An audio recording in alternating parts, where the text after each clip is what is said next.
Is the audio working? Is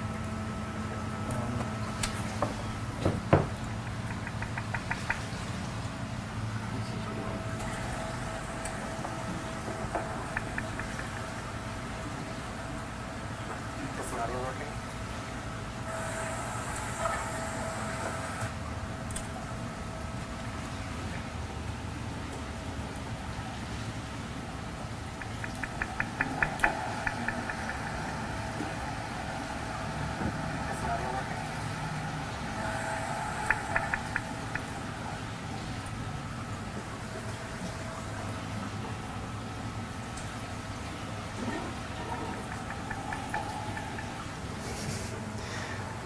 Okay.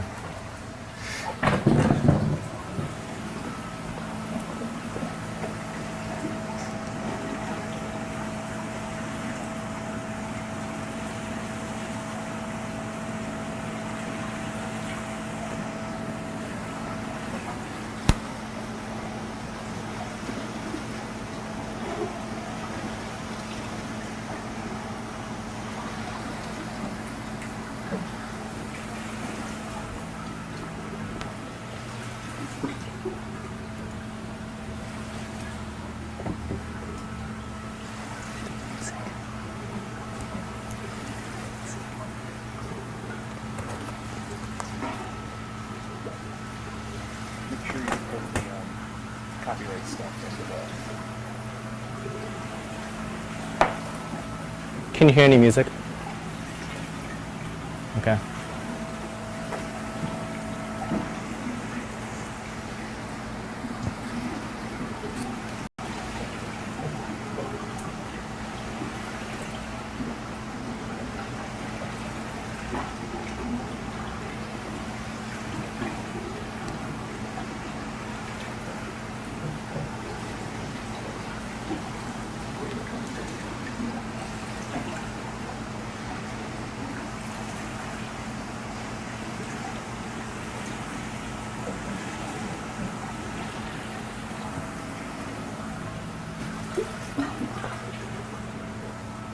Any music left? Any music at all?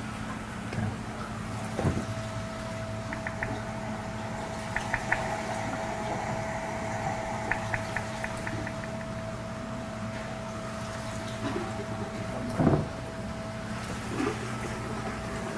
All right, guys.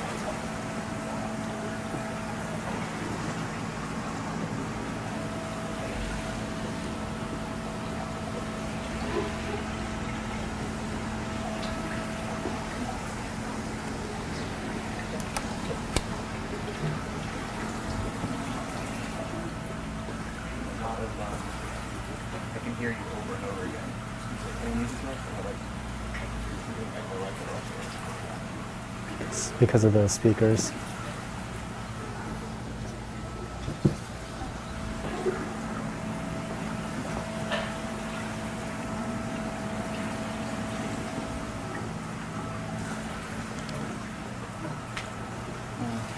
It's because I have it on multiple screens.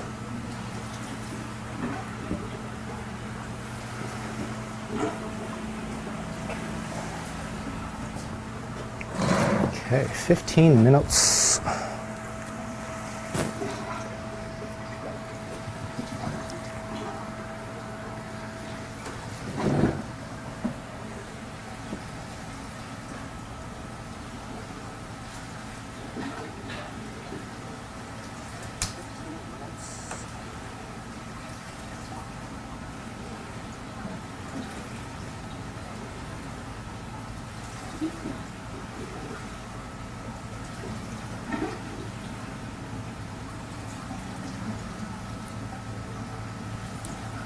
Any music left? Music is not working. Doesn't seem to be. There's 6 people on the stream right now, watching us set up.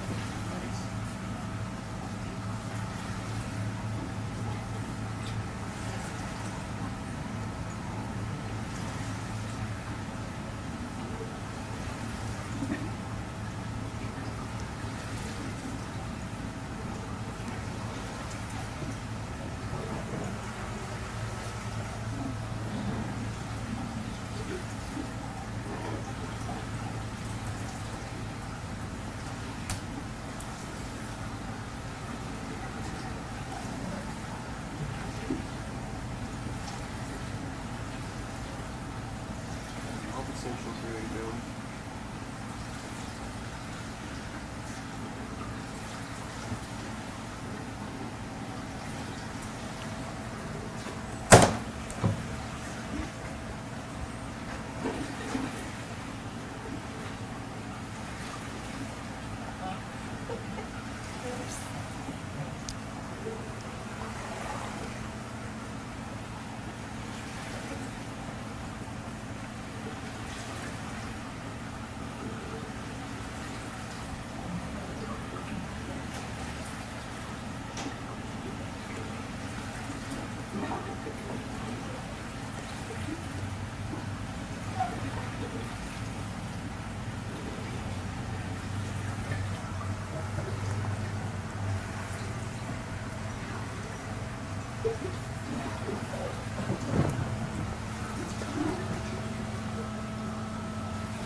What if it's a sound setting on the camera?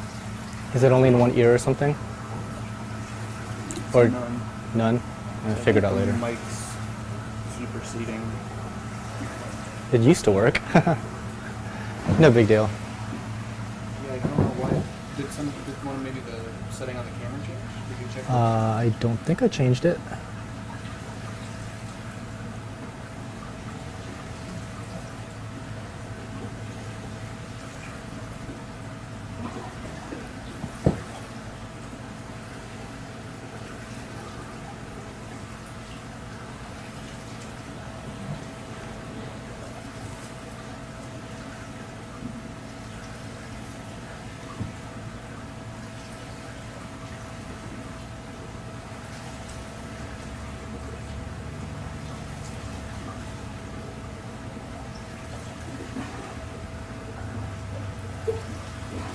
Let me try plugging headphones into the action.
Thanks for joining the live stream, guys. We're about 8 minutes away from officially beginning. We're just kind of messing with some sound settings here and stuff like that. So far things are sounding good though. You can hear me?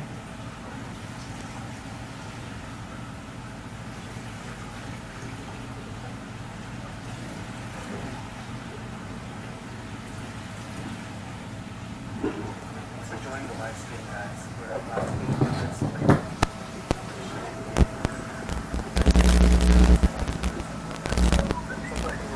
Good,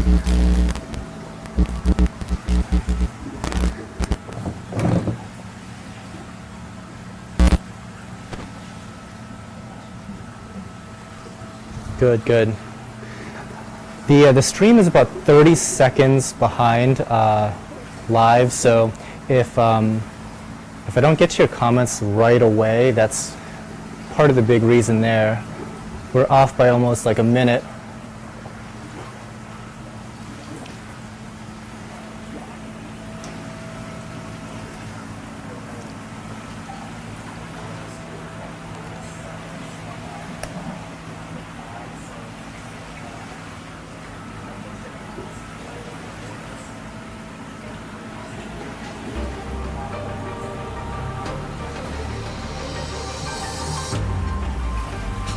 So the next thing that we're testing here is whether you guys can hear some music.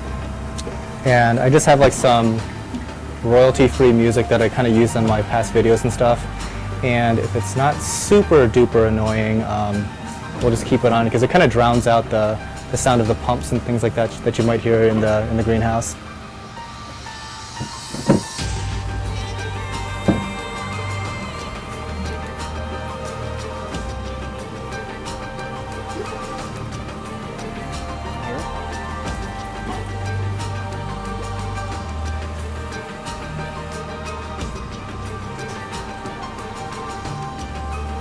Okay, so good, you guys can hear the music. If it's too loud, let us know and we can turn that ish down.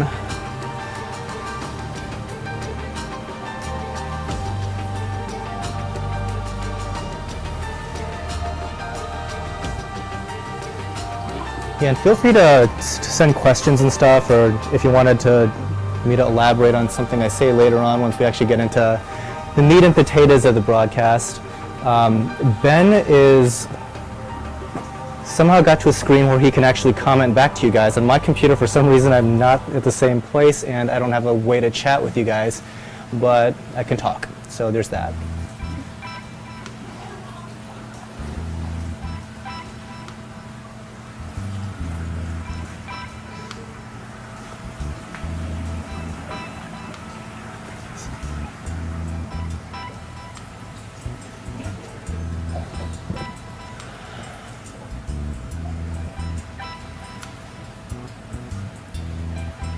Yeah, I'm glad that you guys can't hear the pumps because that's pretty much all I hear here. If you've kind of followed some of my other videos, like when I'm setting up a tank or something like that, that's probably like my number one concern is how much noise the tank makes. It's also the reason why I actually don't have an aquarium inside my house. So people always ask me like, what's my home aquarium look like? I actually don't have one. It's kind of all out here. And yeah, if you couldn't believe it, a home aquarium is just something that is not missing in my life. So there's that.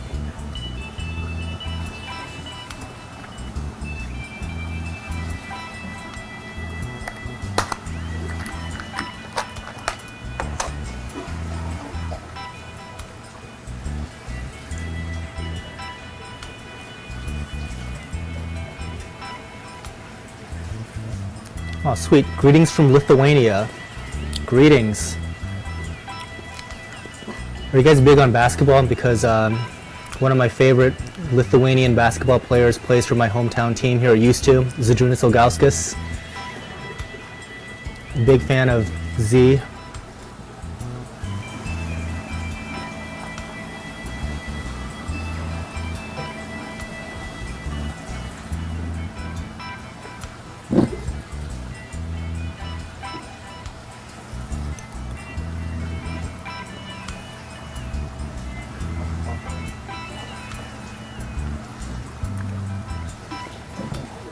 Okay, 3 minutes to go. How many people are here? Looks like about 10 or so.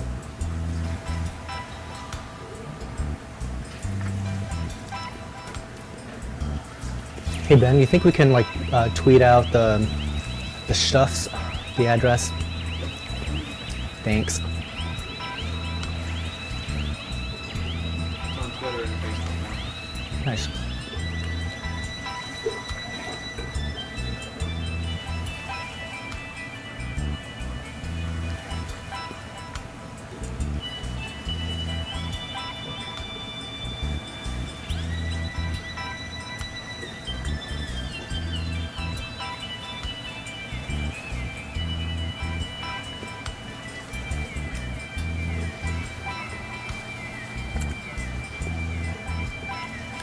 Thanks, Dream Big. Have a good weekend as well.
I think I can change the info and settings here. Let's see.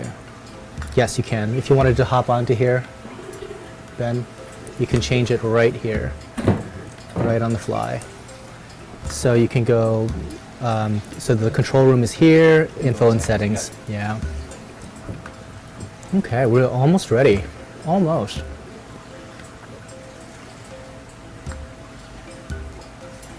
Guys are not local to Ohio and don't really get a chance to see us very often. We do get some visitors from really, really far away places, like all over the US. I think the furthest anybody has traveled to come see us has been Alaska. And the furthest anybody has come from internationally was like something like South Africa. So we do get some international visits, not too often though. So for everybody else, I kind of wanted to set up a live show because this place you kind of have to see in person, and it's really difficult to kind of show what that's like, even in video. Like, we do plenty of greenhouse update videos over the years where I talk about some like the bigger upgrades when they happen, but oftentimes there's really no upgrades to talk about, and it's still nice to be able to see everything that's going on here. So before we get too much into some of the topics that were suggested on Facebook and Twitter, I wanted just to grab the camera here and just walk around the greenhouse and kind of explain some of the systems that we've got going on, some of the critters, things of that sort. So I will start.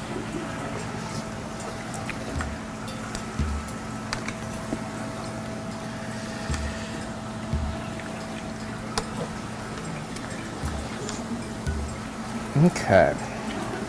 So sorry, excuse the little bit of jostling of the camera here. Had to get situated. So I should probably back up here and show you the greenhouse as it looks like when you first walk in. So this is the lovely state of Ohio, and that's it. So you come on in and see the real treasure of Ohio, other than LeBron James. It's Tidal Gardens. The system that you're looking at here was kind of conceived as our SPS system. We did a video on this guy a while back, and we actually do still have some SPS in there. You can kind of see some macros and things of that sort. But one thing that you can pretty much be assured of when you're building systems of this size is you may think of it and design it to be an SPS system, but what ends up happening is the corals kind of decide for you what's going to grow. So I think on paper we had wanted to put together a system that did like basically monoculture. So you have acros, you have montes in one section, etc., etc. Problem is that's not necessarily where they would do best in this greenhouse.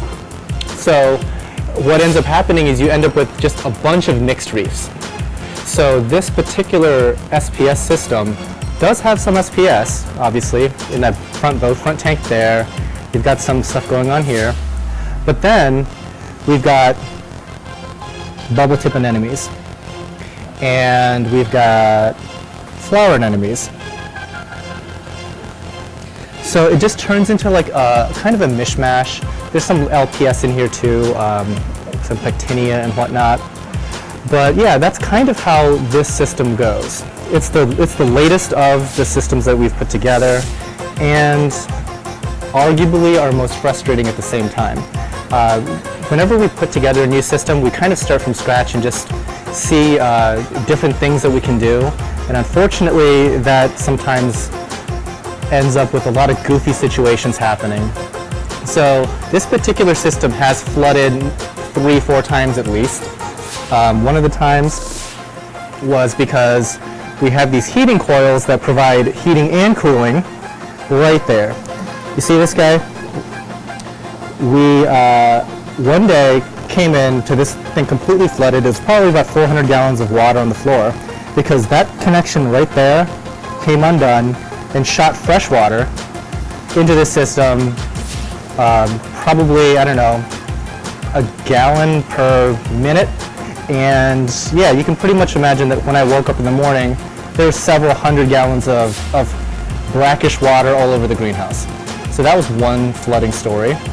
Another flooding story, we had a carpet anemone jump down just one of the drains of one of these 30-gallon tanks at the bottom, and that tank overflowed, sump drained, so we've got another couple hundred gallons of salt water on the floor twice. It was a red carpet, so we didn't obviously want to just off the poor guy. So yeah, I mean, this sort of thing just can kind of go that route. So yeah, you can never really tell when it comes to like these sorts of tanks. So I just heard that I should turn down the music. So let me do that real fast here. Okay, hopefully that sounds better. I don't have headphones in, so I can't actually hear what you guys are hearing. Next system here is not the most recent, but I guess the second most recent system. It's a kind of a cascade design. I'll show you here. So the water actually gets sent to these 30-gallon tanks at the top first. And there's 1, 2, 3, 4, 5 total. And those guys drain down into these 300s. And mostly we keep things like some mushrooms, we keep LPS, things of that sort. And these 300s then cascade down the line into finally a 150-gallon sump here that has a skimmer. Now, the problem with this particular system, we kind of learn these things as we go. The problem with like a cascading system like this, as kind of nice and efficient as it is, the problem is this 150-gallon sump is too small. So if we were to turn off all the pumps, actually I shouldn't even say that, it's one pump. We're using a single return pump down there. If we were to turn off that one pump, chances are this 150-gallon sump would overflow by about 30 gallons. So because of that, it's actually really challenging to turn off all of this stuff to make the water stable, to make it so that the surface is undisturbed so you can look into it really easily. Got all kinds of stuff.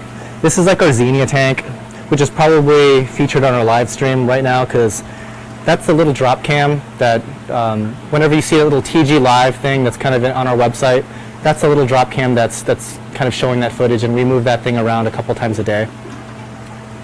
Next up, we have our first system, but it's also the first to get remodeled.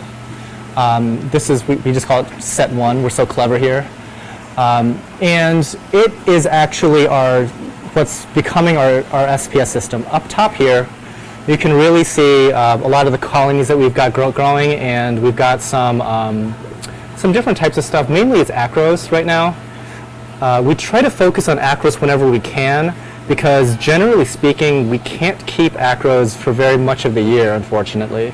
Like during the summer months, they really struggle. So when it comes right down to it, we try to focus on it in the fall and winter as much as possible, because we know that when spring rolls around, they look absolutely wretched until September, October. So we've got some Passalipora as well. We've got some Montipora, things of that sort. These guys are lit here by aqualumination Vegas, I think. And down here, it's mostly zoanthids and a few mushrooms that we like, Ricordia, things like that. It's so hard to see, I'm sorry. So, okay, I should probably talk about that for just a minute. You will probably notice, so yeah, more Vegas, things like that, that most of the light that you see here, as far as like the lighting fixtures, are all LED. So we have some aqualuminations up there. That's a Reef Bright strip. All of these 30-gallon tanks are lit by Reef Brights. We've got some Ecotech Radions, these black fixtures here, and very, very, very few T5s like this. And if I had it my way, I would probably do a lot more with T5 than I currently do because of photography. So if you just remember what those systems looked like when I was shooting under LED, this is how different it looks like under T5. You get a much more balanced look rather than, say, this tank, which is all blue LEDs. So when people always ask me, is this shot under LED? It's never shot under LED because LEDs shoot so ridiculously poorly that it's so counterproductive. So yeah, always shoot under T5s. Metal halides probably look great too. Unfortunately, we don't have any of those guys. We would, but when I first made this greenhouse, the idea was to have as few outlets used as possible. So our initial design of this greenhouse, believe it or not, had like, I'm going to guess 3 pumps total for 3,000 gallons. We had no lights and I think a couple heaters, things like that. So I think this entire place ran on less than 10 outlets. So we didn't really need, very much in the way of like really beefy, beefy electrical here. But now that, we've got tons of pumps, you have tons of devices, controllers, all kinds of lighting everywhere, really. I kind of wish that we had a full 400 amp system out here just to power all this. So this system here is one of our oldest ones. We made with this crystal clear view. Unfortunately, it looks a little bit less crystal clear for you guys because I'm shooting under LED once again. The main reason why we go with LEDs here, obviously, is because of the electrical consumption. If I were to kind of use metal halides or T5 for this entire system, I would probably be able to run 1/5 of the volume. So that's kind of the thought process there. Another thing is when we do have people come over, nothing really shows off coral quite like LED. So we do want to like show that actinic look. And the greenhouse itself provides full spectrum, so we don't really, lack too much in quality of light.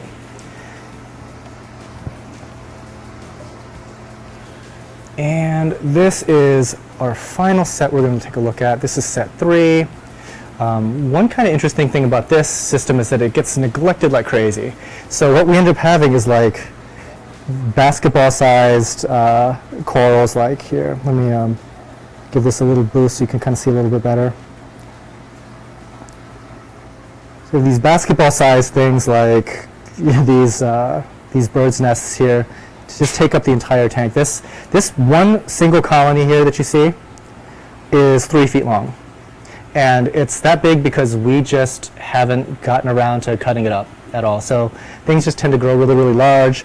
This chalice here, for example, it's probably, I don't know, at least looks like 10 inches. All kinds of cool stuff.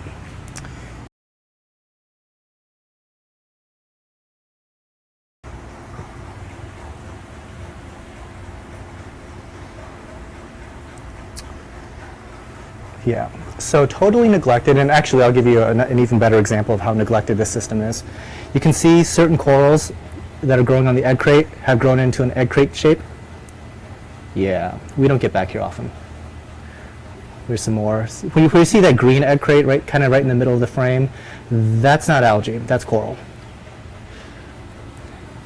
And yeah, some stuff there. Okay, so let's head all the way back to the front here, and I will start to try to talk about it on. Okay. So if you want to be pointed at anything in particular, let me know, and we'll probably move the camera around a little bit throughout this broadcast.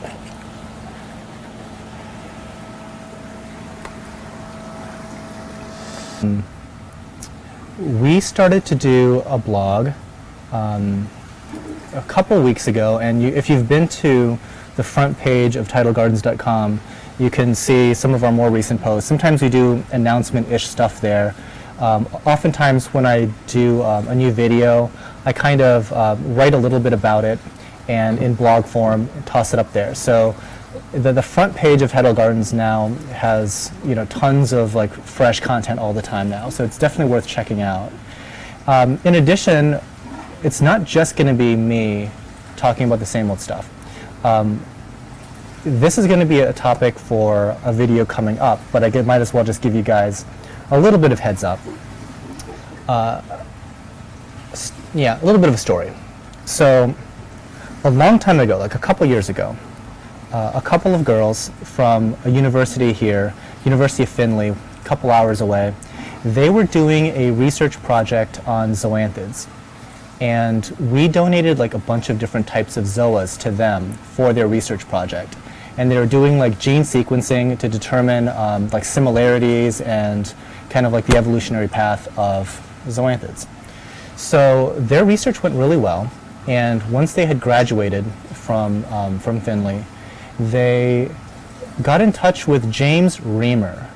And if you do any type of research on zoas, James Reamer's name comes up in every single publication practically that has done any type of genetic study on zoanthids and Paleothella. So they actually got in contact with Reamer, and they worked it out so that they would actually be able to do their graduate school in his lab. Now the really cool thing though is that James Reamer is not in America. He is in Okinawa, Japan, and you guys can probably guess that I'm a big fan of Japan and Singapore and pretty much anything Southeast Asia. I've traveled there the past 2 summers. I absolutely love it. So I am incredibly jealous that these 2 girls get to do their graduate school there. They're probably going to be finishing their PhDs in about 4 years. So they're going to be doing all kinds of research. They're going to be diving like all the time. I guess that particular lab has clocked over 3,000 dives or something like that. It's totally outrageous. And it's not just going to be isolated to doing study in Okinawa, which is amazing enough, but they're going to be expecting to go pretty much all over the world. Like right now, Reamer, Professor Reamer, he is in Saudi Arabia diving in the Red Sea. So, oh, yeah, what am I talking about? I'm talking about the blog, right? So I actually got those girls to agree to do blogging for me while they're in Japan.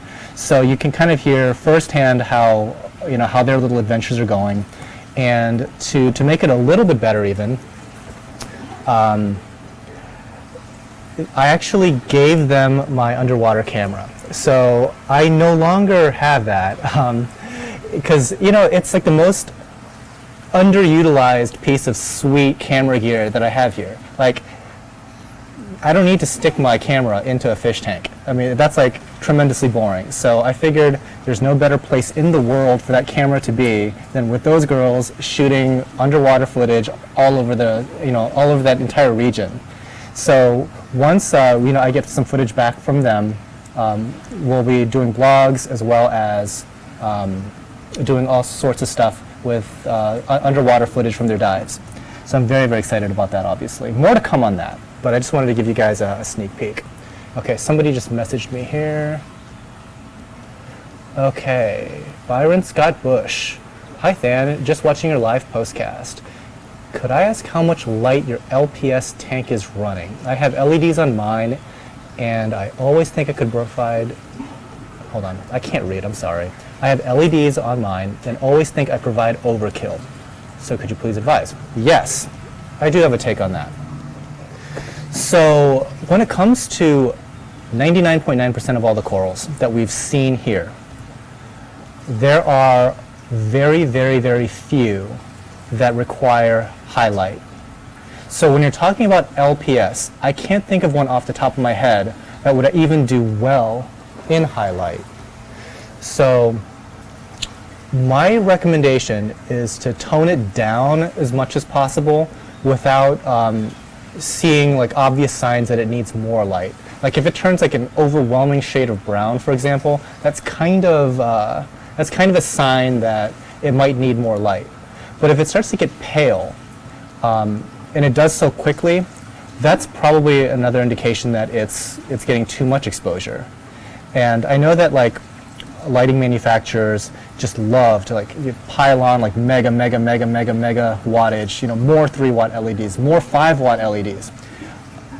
I can tell you we spend more money in this greenhouse blocking light than we do on lighting. Like you've seen how many fixtures we have here that are like high-end LED fixtures. We spend way more to make it dark. The sun here is in Ohio. It's the cloudiest place in America. I think like by the number of days of cloudy versus sunny, it's up there with like Seattle.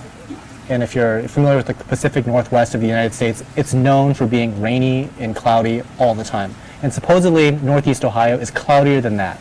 So given that, you would expect this place to be super dark, but it's bright enough to kill all of my corals if I don't shade effectively.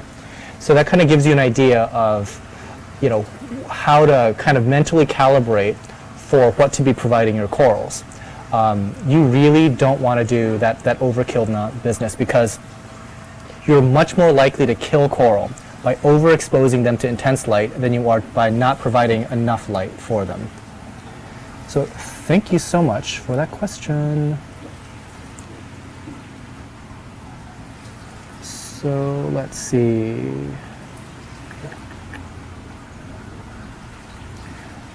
Do we have any other comments that I need to address? Probably not.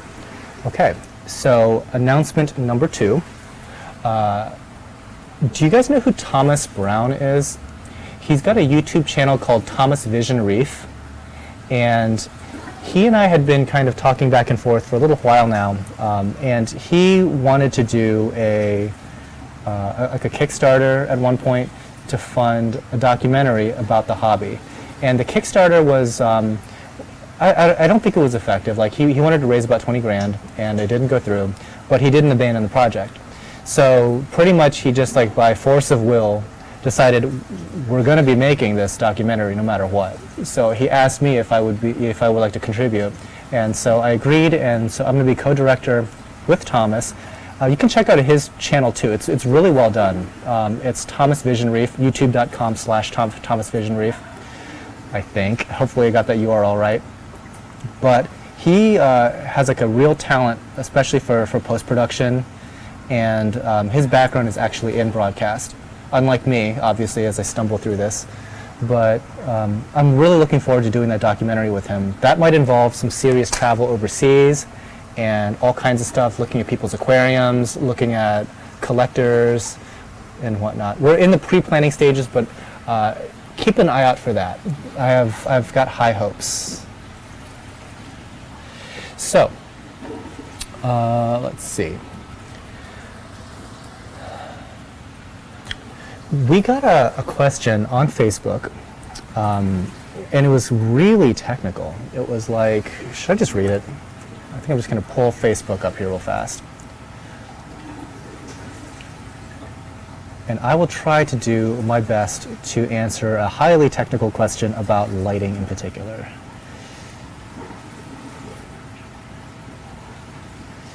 So let's see. Why can't I navigate Facebook?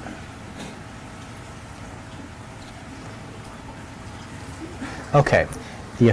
So, oh gosh, I'm going to butcher your name. I'm so sorry. Feng Chanoy, Phengchanhnoy. Sorry, bad at names. Lighting effect of lighting spectrums on coloration of corals. And what do you recommend with regard to like photo periods and focusing on specific spectrums? Okay. So here's what,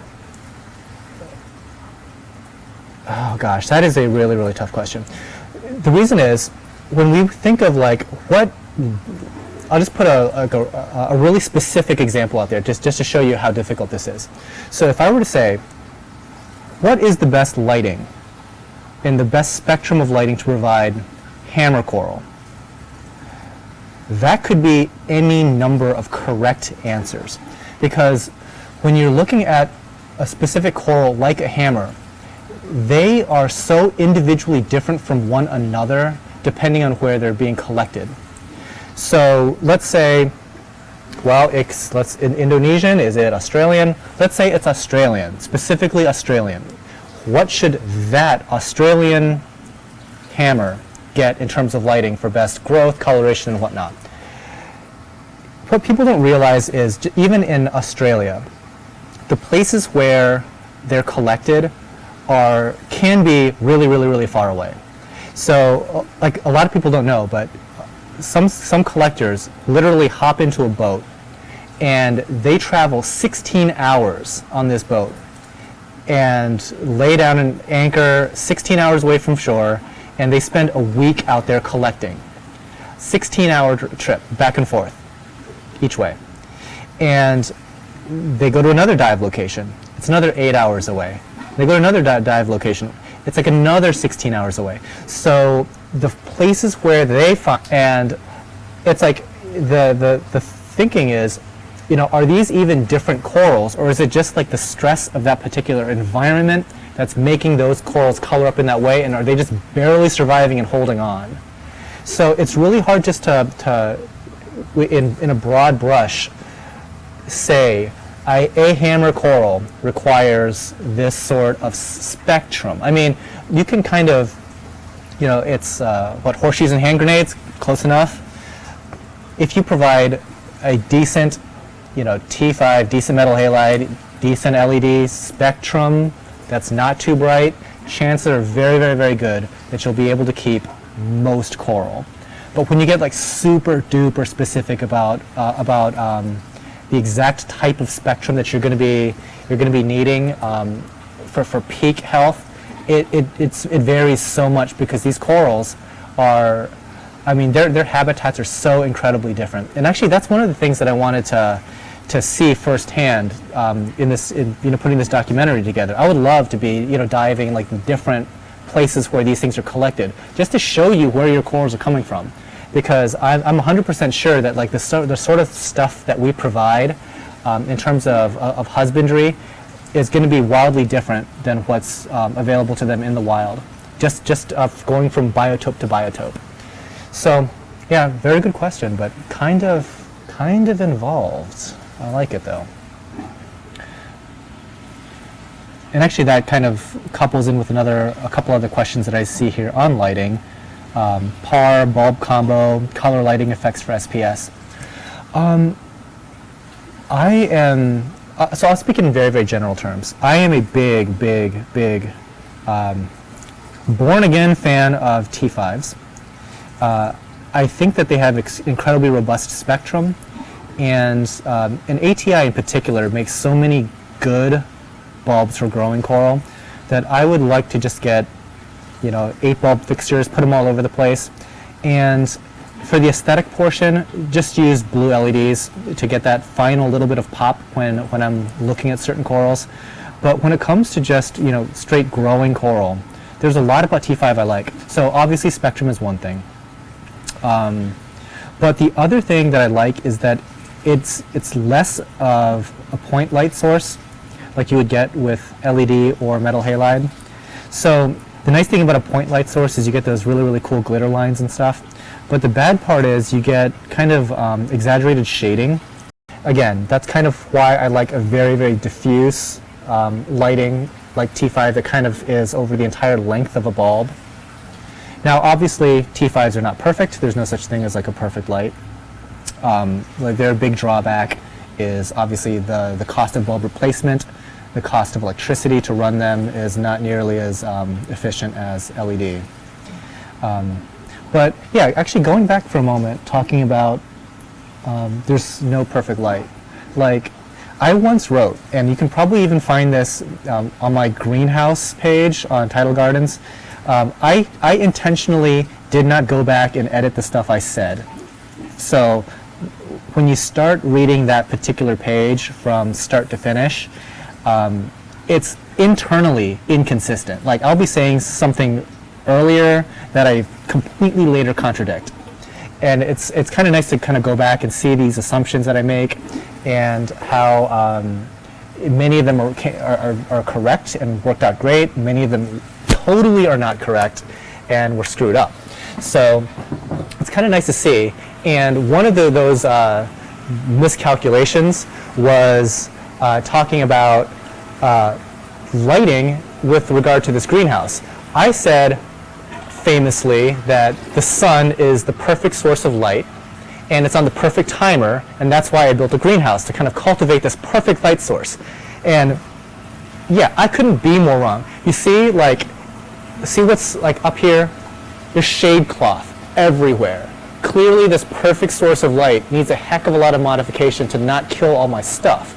So yeah, that was kind of one of the little lessons learned, and it still extends to artificial light. There's really no such thing as the best light.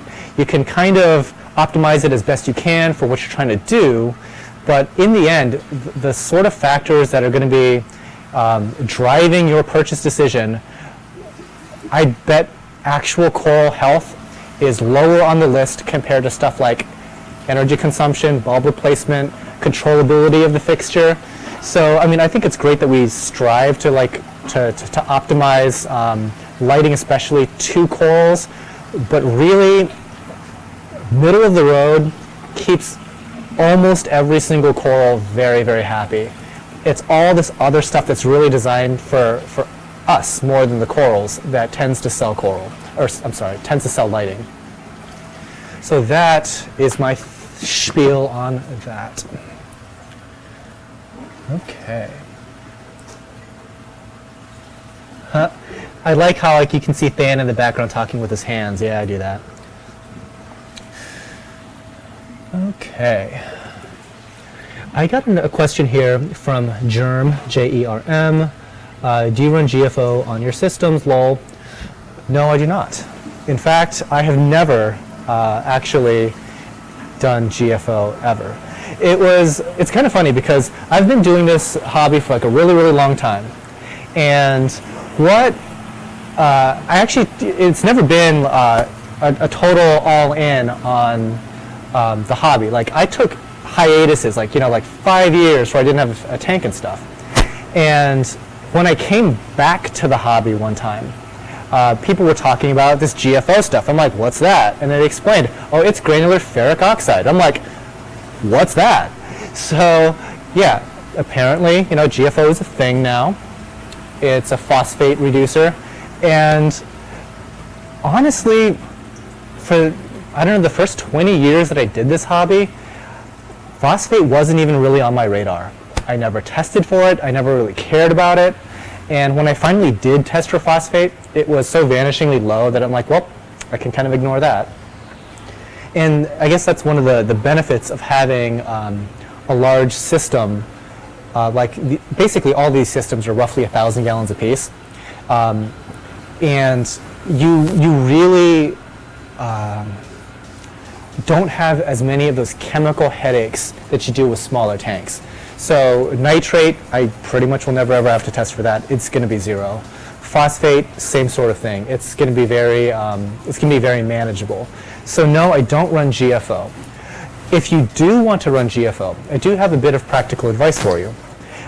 One of the problems with GFO is that it's not like activated carbon. I think a lot of people tend to treat it the same. So you can't overdose on activated carbon. You put a whole bunch of carbon in there and it sponges up stuff, and when there's nothing left to sponge up, it it doesn't really do much else. It's not really that big of an issue. So yeah, no harm, no foul. GFO is not like that. It strips out phosphate, but it strips out darn near anything that'll oxidize too. So here, sorry, rinse my hands. That's the sound you hear. So it'll start stripping out all kinds of stuff. And whenever you like overdo GFO, you can tell because it's going to be like a pretty intense bleaching event for your corals. Hello.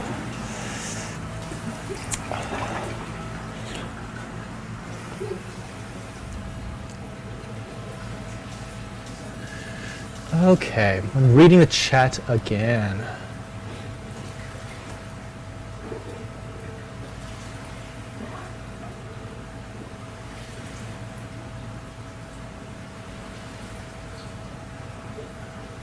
Okay.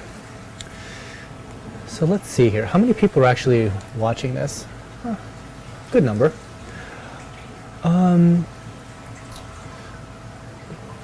We've got a little bit of time here. So I got a question about pests and how best to deal with pests.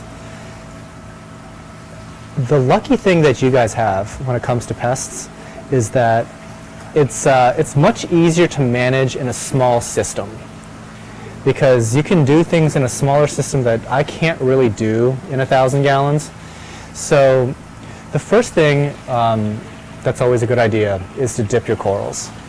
Now, I will be the first to tell you that when it comes to dipping corals, you're not likely to kill everything. In fact, you're probably not likely to kill very much stuff, in fact. I don't know, there's like instances where we've dipped certain corals up to 50 times, and certain creepy crawlies still tend to persist. So clearly, dipping is not a complete fail-safe. But the reason why I still advocate for doing the dipping is because if you can avoid one major outbreak of something, nudibranchs, flatworms, lately what I've been seeing are these little things that look like potato bugs, if you know what those are. These little like fast-moving copepod-looking things that totally eat coral. Yeah, it's like the first time I've ever seen anything like that. It's like these little tiny bugs, and they're not like red bugs that you might see on acros or anything like that. These things are highly, highly mobile, and they're pretty active, and they just munch down through stuff. So yeah, anytime you can avoid a plague like that, that dipping session was worth its weight in gold. So the second thing when it comes to dealing with pests is just being able to quarantine stuff. Like, one of the most important skills to develop in this hobby, it's just observation. Like, when it comes right down to it, your ability to spot when problems occur is like easily like the most valuable skill that's going to save you a fortune. I can tell looking 10 feet away at a coral there's something wrong there, if there's something wrong. Which you can immediately pick out as like, oh, there might be some coral aggression going on, there might be some pest issues going on, there might be some some lighting and flow issues going on, but being able to immediately diagnose those types of situations and handle them quickly goes a super duper long way. So when you're quarantining, you can tell when, like, that coral looks like it's being eaten. It seems like it's pretty obvious. You should be able to tell when a coral is getting eaten, but it's not. It is not obvious. Like, we can walk around this place, and there could be colonies that look perfectly healthy, kind of like from the distance. But if you were to take that particular colony and dip it, there's going to be like flatworms that just like spring off of that thing, and you wonder like how you could have missed it, considering that there's more flatworms on that particular coral than there is coral. Like, seriously, every single thing that you thought you were looking at was actually flatworm and not flesh, sort of thing. And yeah, being able to have I guess the ability to diagnose that stuff on the fly is so incredibly helpful, because staving off like a potential outbreak like that, it'll save you all kinds of grief, all kinds of heartache. So definitely try to quarantine as much as you can. Dipping, quarantining, that's like 99% of the way there. Now, if you do have an outbreak of something, let's say, okay, I will go from like, I don't know, let's talk about like the least worrisome thing that I can think of that people make a big deal out of. Aptasia. Aptasia, on the grand scheme of things, like from 1 to 10, aptasia is like a 2. It's annoying because they breed like crazy, right? But really, their sting ain't that strong. Their growth rate, for as much as it gets built up, is not that great. And if you really wanted to, you could get rid of all your aptasia by hand in 1 week. It takes some effort, but you could do it. As compared to something like Montipora eating nudibranchs. You can't. They win. End of story. I've seen nothing that can pretty much handle Montipora eating nudibranchs. By the way, that's when we had certain Montipora. We would dip it literally every day for 50 days. And guess what? They were still there. Their eggs survive, and heck, they survive. Like, if we were putting in concentrations of certain pest tips that were like 50 times stronger than necessary to kill off anything else, still survived. So when it comes to that, it's time just to lose the colony. It's too late. But yeah, aptasia, totally manageable. And you know what? Don't be married to your live rock. Take that live rock, remove all the coral that you can, set that thing outside, and kill it.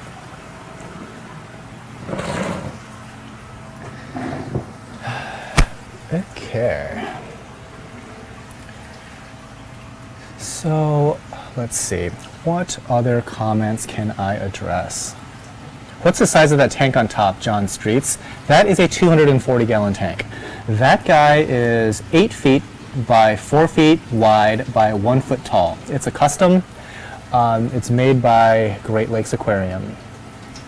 And I chose Great Lakes because it was very inexpensive for a custom tank made of glass. And I just saw that Ben already answered your question, but there you go. For the YouTube crowd that's going to be watching this later, that was the question. That's the answer. Let's see. Yeah. Oh, and you know what? They are Starfire glass. These most of my tanks here are actually Starfire glass. Now, like the 30 gallons are not Starfire, but like a lot of the ones that were custom are Starfire, and it makes practically no difference. Like, Starfire makes a lot of difference when you start getting into thicker glass, but that stuff there is, I think, 1/2 inch, and you're not going to really see the difference until you start looking like down the edge of it, if you know what I mean. So if you wanted to save money, I guess you could go with non-Starfire, and non-Starfire I think is also more scratch resistant. Like, Starfire scratches pretty easily. But the cost difference from Starfire to non-Starfire is not that much, so we decided just to splurge. And it is what it is. It works. Let's see. What other stuff can I address? Let's take a look here, back at the Facebooks.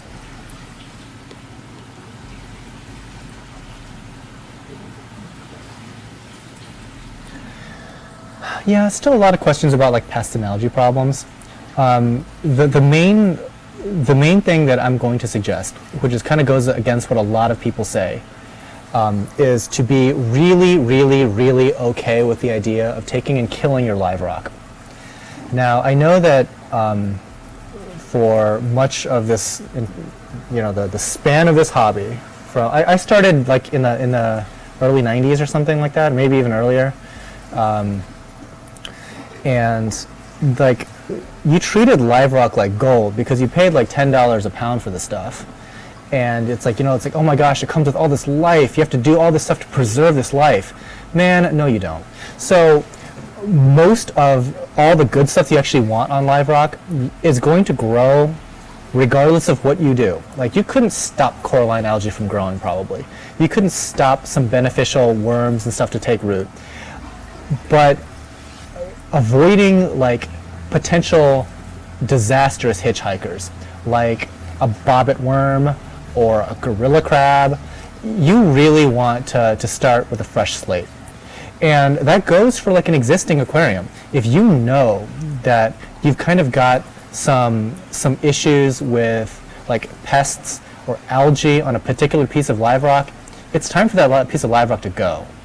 Like, especially if like you're dealing with like Mojanos, going from my 1 to 10 scale, talking about pests, a Mojano is like a 6, whereas like an Aptasia is a 2. Mojanos are about a 6, because even a 7. I've seen Mojanos survive weeks out of water. I know because I took them out myself, I ran them under piping hot water, and left them out. And when I put that rock back in 2 weeks later, those Mojanos were still alive. Yeah. So when it comes to something like that, it's time to take that rock out, leave it out for a really, really, really long time. Get rid of that problem, because nothing eats those things that I'm aware of. They reproduce pretty fast, but they're unkillable. Unkillable, and they eventually will just, get on everything. One tank that I saw, it was this guy that clearly had punted on the hobby, and he was looking to get rid of everything. Every square inch of his tank had Mojanos, and not just like the regular sized ones. He had tons of them. He had so many that they ran out of space and were floating around the tank, like they were in the water column swimming. That's how many Mojanos he had. So yeah, you want to nip that stuff in the bud. Don't be married to your rock work. I mean, I get it if like a certain piece of coral is growing there, you're kind of limited in the things you can do, especially if it's like a sensitive colony like Red Planet Acropora. You move like a pump, you move your lights or something like that, that whole colony is going to go away. So yeah, I get it. Certain situations are going to be really, really difficult. But if you can remove that rock, put it outside and kill it, and just replace it with a piece of dry rock, 3 weeks, that piece of dry rock will be live rock, and you will be minus pests. So do that, or consider that. Don't listen to me when I say do anything in particular. Try stuff, consider it. This is your hobby. Let's see. Will or can bristleworms eat corals? Some, sure. Most of the time when people are talking bristleworms, they're talking about the little purple and pink guys. Those are not even on my list of pests. Like, as far as I'm concerned, those guys are doing you some favors. They're processing some uneaten food, and if you do see those types of guys on a dying coral, it's probably because they're eating the rotting and dying flesh, not so much that they caused that outcome. Having said that, the other day we actually found a bobbit worm here. I forget what the genus is. It's like Eucid, I forget the name. But those guys get monstrous. Like, they grow like 6 feet long, about 3 inches thick or something like that. And they are like a true leviathan. And so like we just found like this 1-inch one. And knowing me, what did I do? I just put it into its own little tank. Own little like 5-gallon tank or something like that. Named him Baron Nashor. So if you guys know the League of Legends reference, you can appreciate that. But we're just going to keep him around. And if I grow him to 6 feet, I'll do a video on him. All right. What else?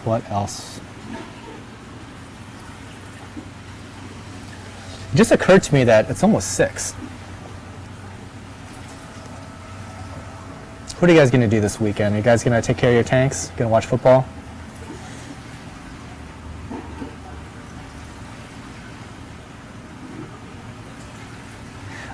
The sandbed question in chat. So we got KY Fish Guy asking about some stuff. We've got some other folks asking about sandbed versus bare bottom. So you know what? I'm going to move the camera again. You will notice that throughout this greenhouse, apologize for the shake, there are tanks that are bare bottom, like this guy. In fact, it's probably like a better view over here. Look, it's a mirror finish. That's how clean we keep some of our bare bottom tanks. We actually go through and scrape the coralline algae once every couple of weeks.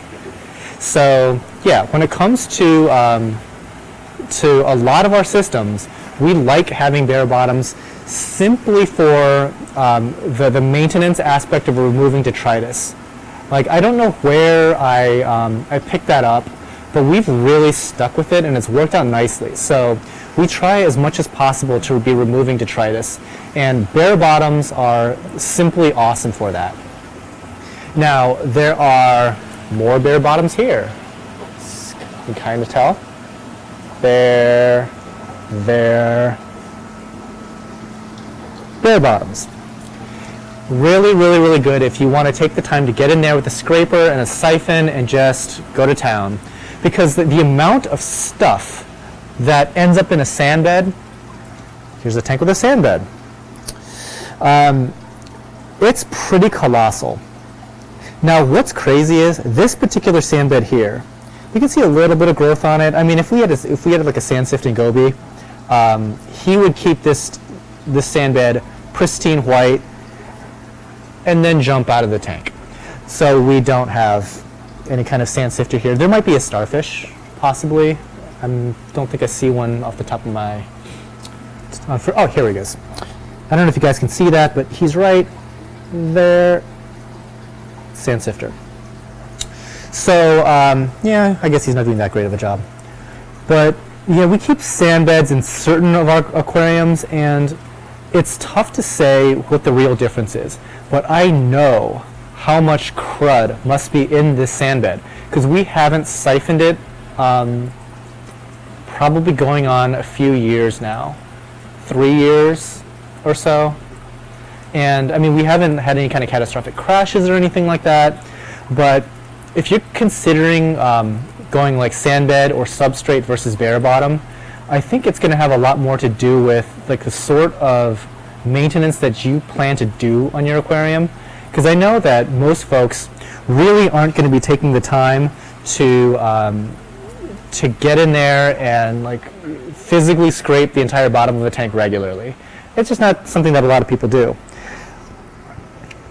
This tub, for example, down here, it's also bare bottom. Sand.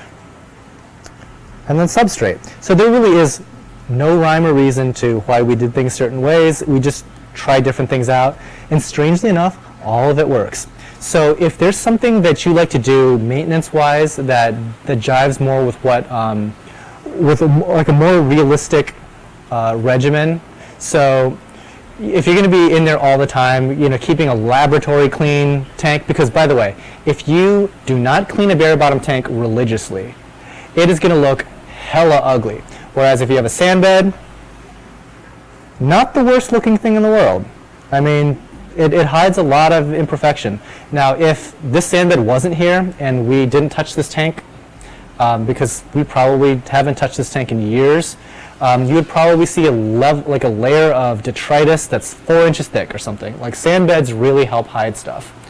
So, just some things to chew on there as far as substrate goes. See this little tank here? Yeah. Baron Nasher's in there. So one day he'll probably grow from a 1-inch little harmless guy into an underwater terror, and that'll make my day. So kind of getting back here, there's Ben. He's chatting with you guys, so say hi to him. Got a little Anthelia garden going here. There's certain corals that you probably have noticed grow like crazy here, pretty much faster than we can realistically sell them. Certain types of bird's nest is one. Xenia is up there, and Anthelia. Very, very, very prolific. we've got kind of a refugium of sorts here. It's where we keep our Pseudocoronactis. So this guy here is a type of a mushroom, actually. And I'm going to see if I can hold my hand here steady enough. But these guys are so sticky and so predatory that once they kind of like start grabbing hold, you can almost already see like how they react. And they get stickier and stickier and stickier. And eventually they get so sticky that you can practically lift them out of the water based on just that stickiness. This guy I think was fed today, so he's a little less sticky than usual. Yeah. But they react immediately, and the reason why they kind of have to be kept alone is that stickiness and that aggression pretty much hoses all kinds of fish and inverts. So they're kind of a refugium oddity. All right. Protein skimmer. This is, I think it's a reef octopus 800, I think. And I believe this is the second smallest skimmer in this whole place. This being the largest. RK2. Self-cleaning and is pretty much a workhorse. Okay. For sure. I'm kind of big on audio, so don't like to mess that part up whenever possible. All right.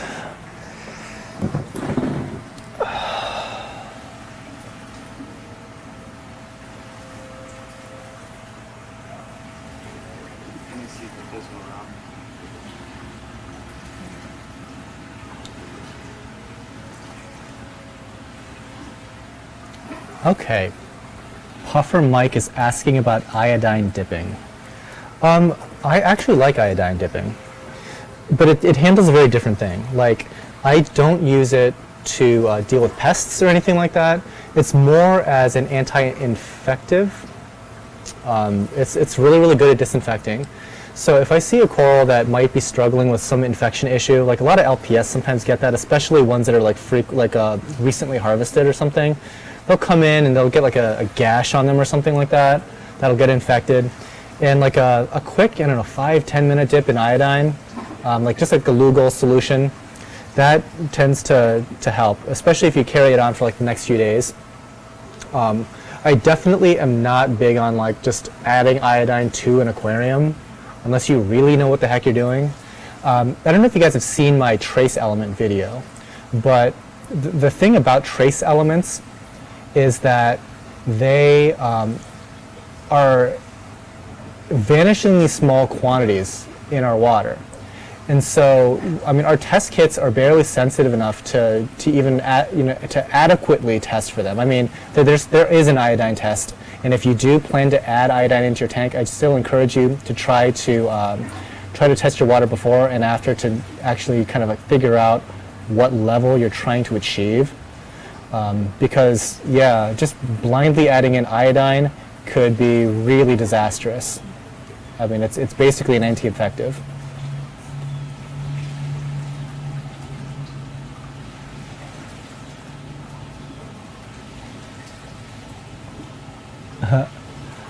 So Puffer was asking about League of Legends. That's funny. I am not a player. I'm almost 40 years old, and I would play if I could, but I am old and I am slow. So my experience with League of Legends is watching 16-year-olds that I, in a million years, couldn't beat play against one another. Sorry for that little tangent, but that's the going back to the Baron Nashor reference. Okay. Germ asks how many people work for you. Technically, 2 other people are on salary, and then I have free undocumented laborers called my parents who come over and they help out tremendously. Pretty much all the time. Like my dad comes over on the weekends and he likes to frag coral. So he actually has a bandsaw station way in the back, and like he just spends literally the entire weekend cutting coral. It's kind of hilarious. And you will lose coral. Like, oh, that fish took that really nice expensive frag, flipped it over, and it's face down in another coral, or it's face down in the substrate, and you just lost, I don't know, name your favorite zoanthid. That's now dead. So dumb stuff happens all the time, and so a lot of what we have to do is just to make sure that when dumb stuff happens, we fix it. Because every little coral plug that you flip over, you've saved, a potentially expensive piece of merchandise there. So, like the efforts from everybody, I would say that the vast majority of it is just paying attention to stuff, fixing stuff, and if there's like nuisance algae on a plug, it takes 5 seconds to get a toothbrush, brush it off. But sometimes it's just there's 5,000 gallons worth of stuff here, and it just does that little bit of extra hands doing little things add up to huge benefits long term. So yes, I'm very appreciative of everybody that comes and helps. Okay, DR Dater. How do I pronounce that? Sorry. Any tips on cyanobacteria? Seems like they thrive in both high and low nutrient systems. I don't know if they survive in low nutrient systems that much, but typically it is a chemical issue that you can solve. So cyano, by the way, is like this red stuff. To be perfectly honest, I don't think that there's any in here right now, but that isn't to say there wasn't some in here 3 weeks ago. It comes and goes. It's kind of like a little thing that shows up when you have a nutrient bloom, when you're not really providing the flow that you should. The vast majority of our systems are low flow, meaning higher chance of cyano. It happens. Really, what I would do, ramp up your water changes, and if you wanted to, run a little bit of carbon, but the consistency of it is the important stuff. Like, don't go crazy, be like, okay, I'm going to do like an 80% water change right now, and that's going to fix my cyano. It probably won't. Like the consistent, ongoing, practice of, trying to like right your chemistry issues, that will go the furthest when it comes to cyano. Having said that, a lot of people don't go diving. What a shock. People don't go diving very often. It's not exactly something that's accessible to everyone. So why do I bring that up? Well, the last time I went diving, I was in Mexico, and I was getting my certification done there. And you know what I saw there? I saw tons of cyano. Like, cyano is everywhere in the ocean. It's a thing. It's not something that people necessarily need to freak out about. It's one of those things, completely not even that big of a deal. I get that it's unsightly, but it's totally manageable with just doing water changes. Please, please, please, don't toss in some crazy additive that's supposed to kill cyano. You are playing with fire, my friends. Playing with fire. Don't do that. It's a simple fix. And by the way, water changes are easily the least expensive and most effective way to deal with everything. Maybe that's an over-exaggeration, but when in doubt, when anything looks wrong, the first thing in your head should be, maybe I should do a water change. It'll help you out long term. That's the broad brush that kind of like cleans up all kinds of messes.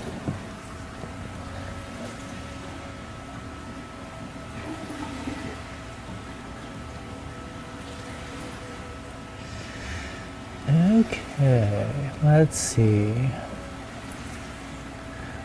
So Kyle Vaclav is asking about calcium, alkalinity, and magnesium. It's like the holy trinity of water chemistry when it comes to saltwater aquariums. So calcium, alkalinity, and magnesium are three highly influential major elements in saltwater. And they kind of do this little dance with one another. So oftentimes people sometimes struggle maintaining calcium and alkalinity levels because in the process of adding calcium, you will reduce your magnesium. And a lot of it has to do with buffering capacity. Now, I don't know if you kind of remember what a titration is from high school chemistry, but a titration is kind of a test that looks at buffering capacity. It's like you start with, like, let's say a basic solution, and you start dripping in an acid, and at some point you overcome the buffering capacity of your original, of your base solution, and there's like a dramatic color change or something like that. Basically, your test kits, when you're doing like a test for calcium or magnesium or alkalinity, you're doing a titration, a little one drop at a time until you get that dramatic color change. Well, the same sort of thing is just going on in your reefs, and there is this balance between these major ions. So magnesium and calcium kind of behave very, very similar, and they're kind of counteracted a little bit by alkalinity. You can look up very, very easily what your calcium, magnesium, alkalinity levels should be compared to natural salt water. And generally speaking, salt mixes are going to be a little bit higher than natural salt water because, in closed systems, 20, 30 gallons, the expectation is your corals are going to be draining that reservoir.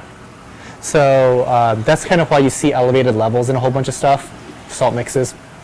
But yeah, it's pretty easy to figure out where your water chemistry should be on a test kit. Having said that, if your tank is going great, like everything is like firing on all cylinders, and you do a water test and you realize that, you know what, my calcium is really low. My calcium is like 325 or something like that, but everything is doing great. Leave well enough alone.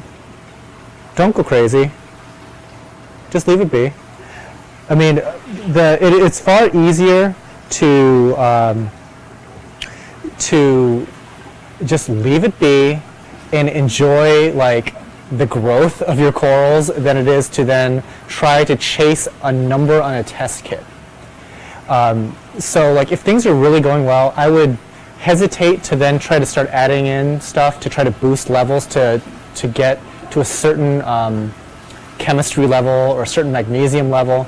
If you did want to tweak somehow, going back to my original point, do more water changes. Your water changes will naturally, bring you closer to natural saltwater levels in a way that's balanced and very kind of passive. So it's not going to be super duper, intensive than just adding in like ESV magnesium, for example, into your water. So some things to consider there. So on the screen here that you're seeing is our little collection of mini maxis. And I kind of wanted to show you this, even though it's being shown under LED, because when it comes to the best way to observe these guys, it is all about LED full actinic at night. Everything, anything that fluoresces anyway, I mean, I get that when it comes right down to it, they're going to look, a lot more impressive under actinic.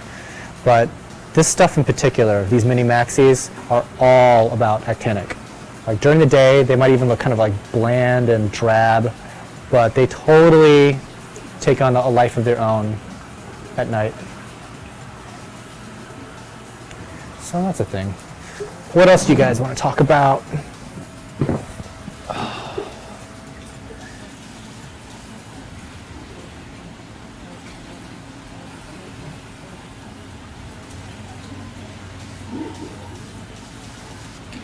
Okay, so Neil is, he had a problem with marine velvet, it seems. He had some fish that got wiped out, and he's got a lot of pricey corals that are still living in the tank, and he wants to add fish again. What to do?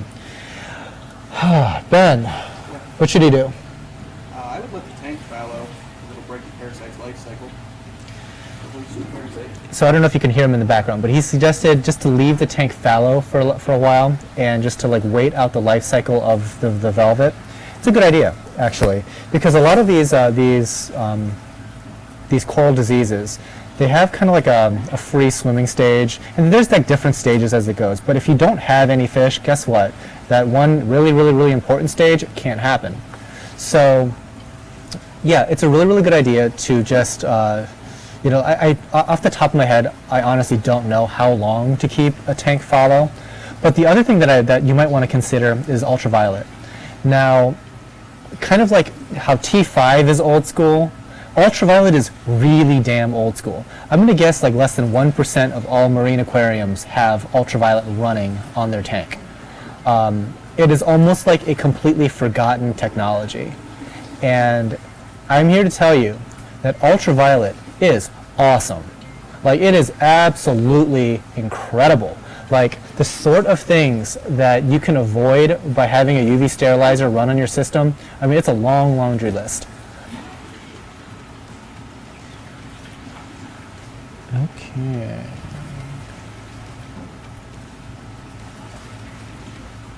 So in the discussion here, I am seeing a lot of talk about like these really inexpensive black box LED fixtures.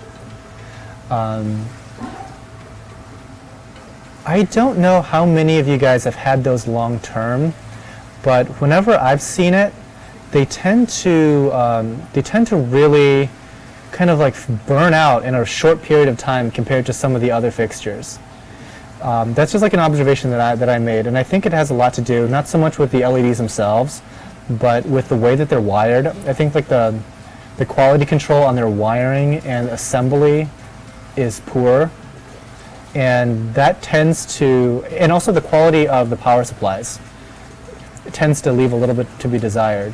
So you can save a lot of money up front by going with those options, but I think that they tend to fail as a fixture, as a whole fixture, sooner than I would like. So that's kind of my 2 cents on that. Now, having said that, most of the actual LEDs are kind of off the shelf. I mean, they're Crees or they're Osrams.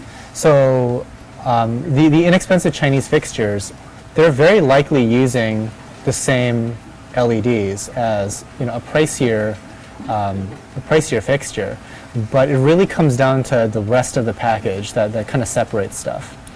There's only 2 manufacturers that I'm aware of that fabricate their own LEDs, one being Kessel. I've never personally owned a Kessel, but I would consider it. They seem to do a pretty good job. Like, Kessel's parent company is, I don't know the name of it off the top of my head, but I think they do like fiber optic stuff for the telecommunications industry. So it seems like the aquarium lighting business is some little tiny side project that they just decided to dive into. So they make their own LEDs, and Reef Bright makes their own LEDs. So just a little random tidbit about the LED market, because I know I've talked enough about T5, so I should give some of you guys some LED love. Okay, let's see.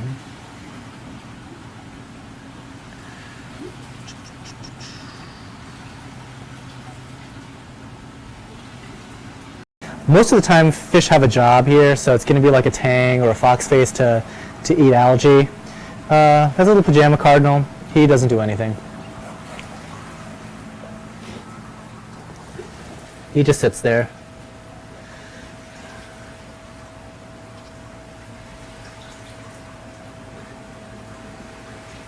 Yeah, let's see.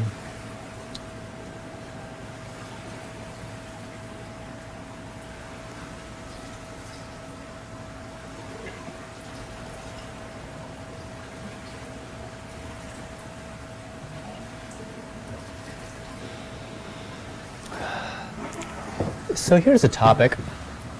So people were asking about on Facebook here. Tristan Denker was asking about filtration, and I'm not going to like cover obviously the entire gamut of things to talk about when we're mentioning filtration, but it's specific to nano aquariums. If I were to have a nano, what kind of filters would I want? obviously I like protein skimmers, right? I showed you some of the big protein skimmers that we run here. And I would say 9 times out of 10, I would say, yeah, do protein skimming. But when it comes right down to it, like, protein skimmers are a big tank sort of thing. Whenever I'm asked to do any kind of recommendation on what kind of skimmers and whatnot, generally speaking, as long as it's appropriately sized, it'll do the job. And as long as it's not a complete piece of garbage, it'll do the job. Most of the bells and whistles to a protein skimmer are the selling point more than its efficacy. Now, having said that, protein skimmers are one of the more difficult things to scale down to a nano aquarium size and be really effective. Like, I think the gold standard for like a really small skimmer might be like a CPR backpack or something like that. Do you guys even know what those are? I don't even know if like they're a thing anymore, but like when I used to have smaller aquariums back in like the 90s, like a CPR backpack was the skimmer to go get. And they were like barely okay. Like they worked, which is like, that says a lot considering a lot of the other skimmers in the market back then didn't work. But when it comes to how I would set up a tank like that now, I would probably be more in favor of a ridiculous water change schedule, where I would probably plan to do like 3 water changes a week, but just really small ones.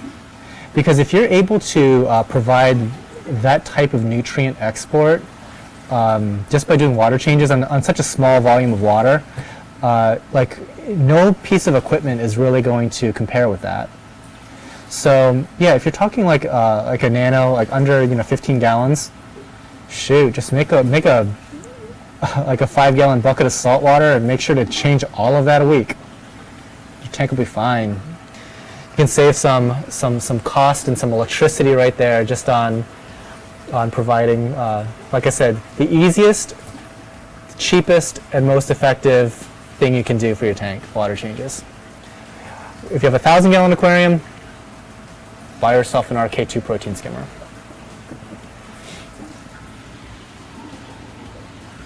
Okay.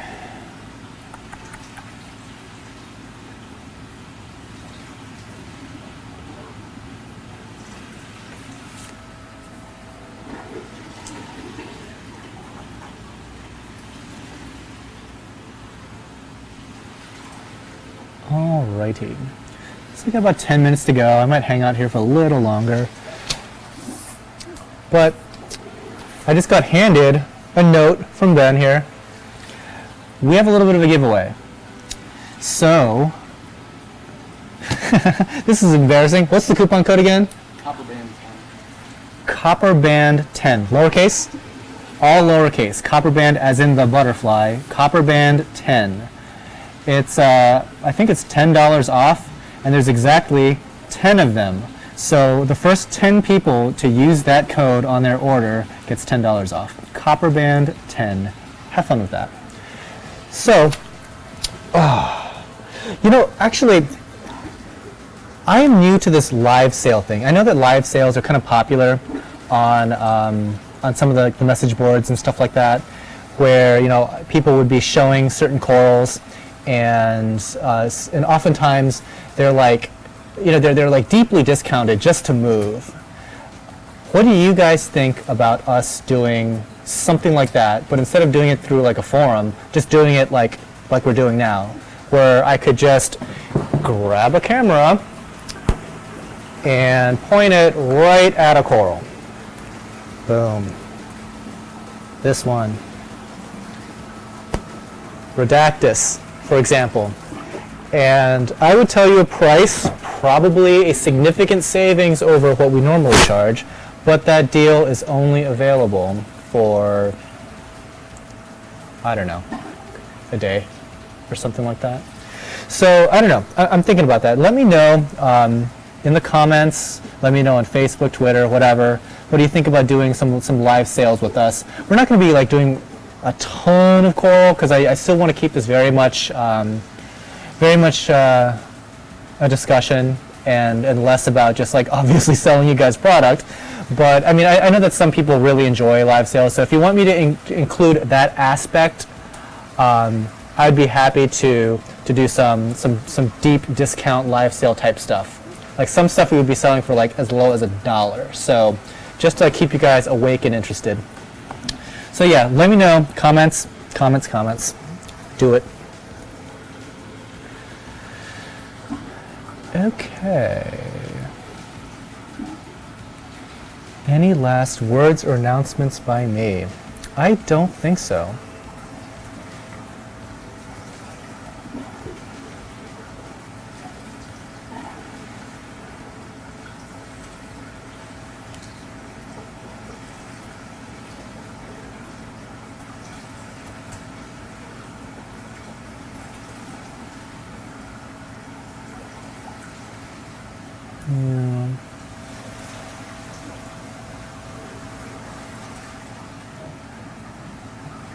Still checking some of the comments here, see what we've got going on.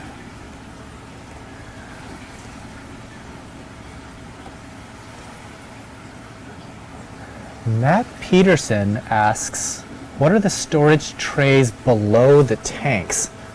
Oh, let me show those. I think I know what he's talking about. It's this sort of thing here.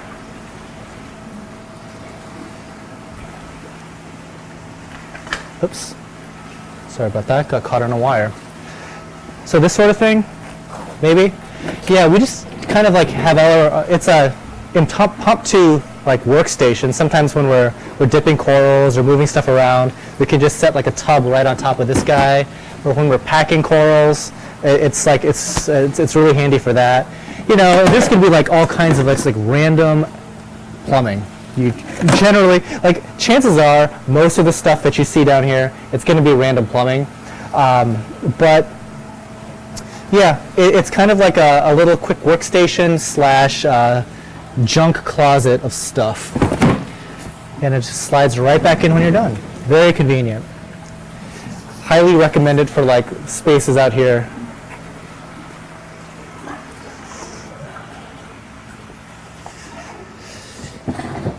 And let's see. I should probably start wrapping up the show.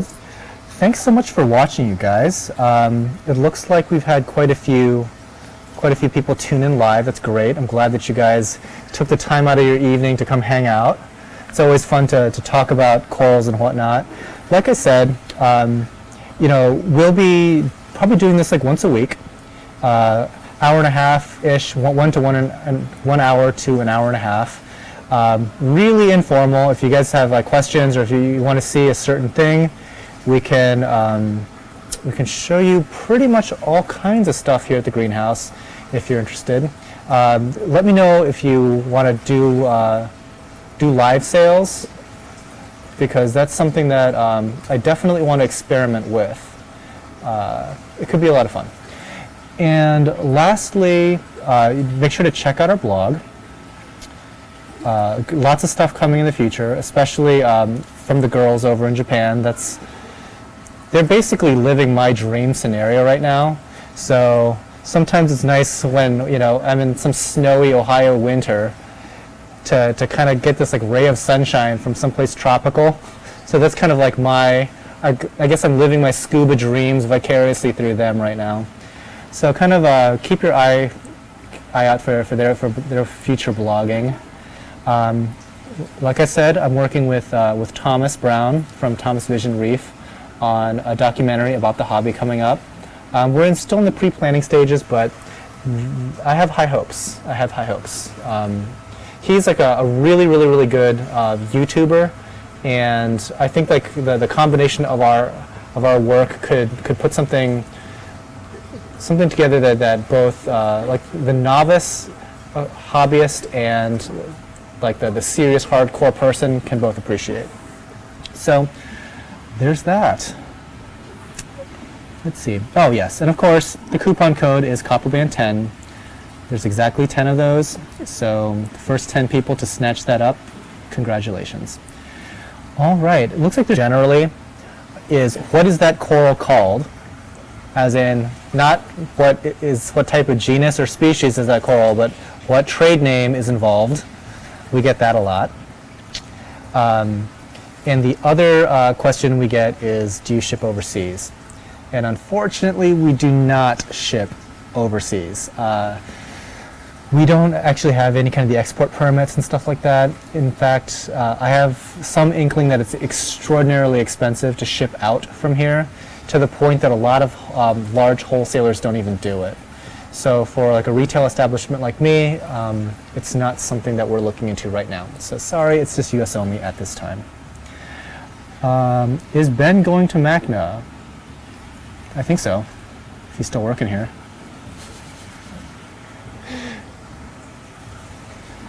Yeah, Ben will be at MACNA.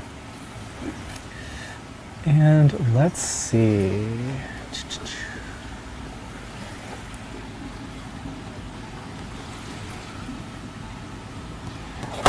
People are still chiming in on Facebook here.